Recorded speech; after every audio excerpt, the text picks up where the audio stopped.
Wakati kuma roƙom katin yam datin mbodarin cengene lotre yiri zara nyinga ta wusu te kan para sore ndorde tinye me fa ya zulese. C'est un véritable soulagement pour Madame Tendrebiego. Grâce au Fonds minier de développement, ce village dans la commune de Boudry a bénéficié, en plus de cette école, d'un centre de santé et de promotion sociale composé d'une maternité, d'un dispensaire, de logements ainsi que d'un forage. Wale l'autre il n'a pas ni qui ça n'a pas pour rien c'est n'a pas comme biba n'a pas comme bon ton ça y qui les bras lenga ni ne même pour te par pour zabrama ba sir ka payama ton kenen non wa pile l'autre il ezini la pina ne tanda kan ka be ya to. Plusieurs autres localités du Burkina Faso bénéficient du Fonds minier de développement, ce qui leur permet d'investir dans divers secteurs sociaux de base et projets structurants. C'est grâce au Fonds minier de développement des mines que nous sommes là. Sinon, on aurait dit à la maison, soit on tourne, on cherche les maisons, on ne trouve pas. Mais si ils ont pu construire ça, c'est propre, on apprécie les gestes là. Voilà, non, une boutique sort à Gérard, ouais, à Bernard, bon. Les manières, elle est, puis c'est un de mes cons là, bon, il y a un tamba, la mine, bon, j'ai tout mis dans tout ça. Donc, il y a un maillot sort, bon, à ma latte.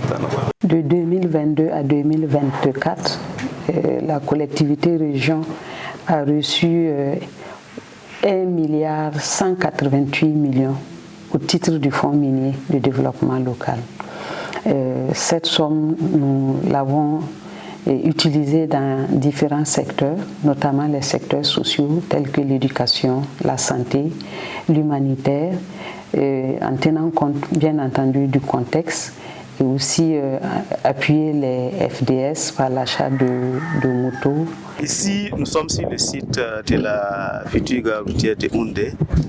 Alors, c'est un projet exclusivement financé par les ressources du Fonds minier de développement. Et le contrat que nous avons signé avec l'entreprise est à 1,15 milliard. Et vous verrez que, en tout cas, tout autour, il y a des boutiques. Nous voulons en tout cas offrir des boutiques aux commerçants pour mener les activités. À l'intérieur, vous verrez en tout cas plusieurs bureaux pour les compagnies. On a au moins 17 bureaux pour 17 compagnies.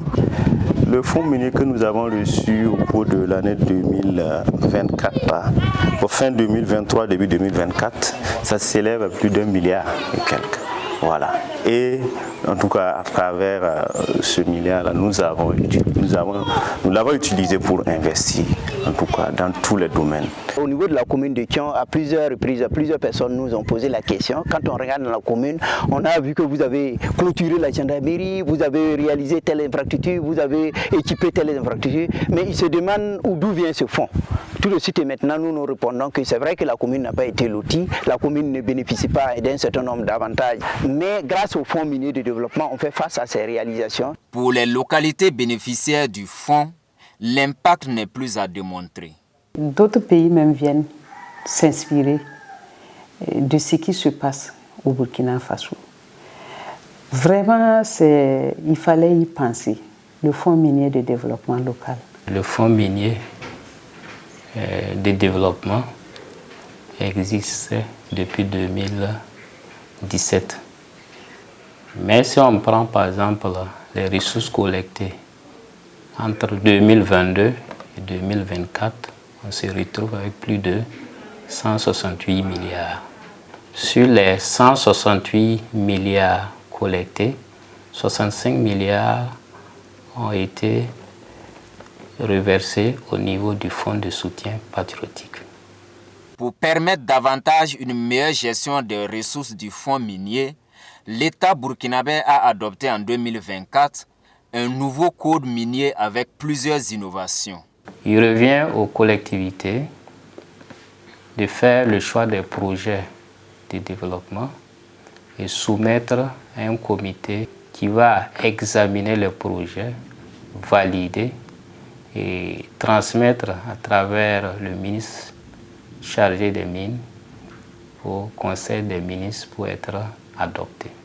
Quand on exploite de l'or, ça s'épuise. Donc il faudra que nous puissions davantage avoir des retombées qui puissent non seulement profiter à la génération présente, mais également penser aux générations futures. Pour que nous pensions aux générations futures, il faudra que nous ayons des projets beaucoup plus structurants, à même de pouvoir avoir un impact réel sur le terrain. Je pense que la réforme du fonds prend en compte cela et nous allons avoir davantage de projets à même de pouvoir répondre aux attentes de la population et à la vision actuelle du gouvernement. La mise en œuvre de ces réformes permettra sans doute aux collectivités territoriales de tirer meilleur profit de l'exploitation des ressources minières au Burkina Faso.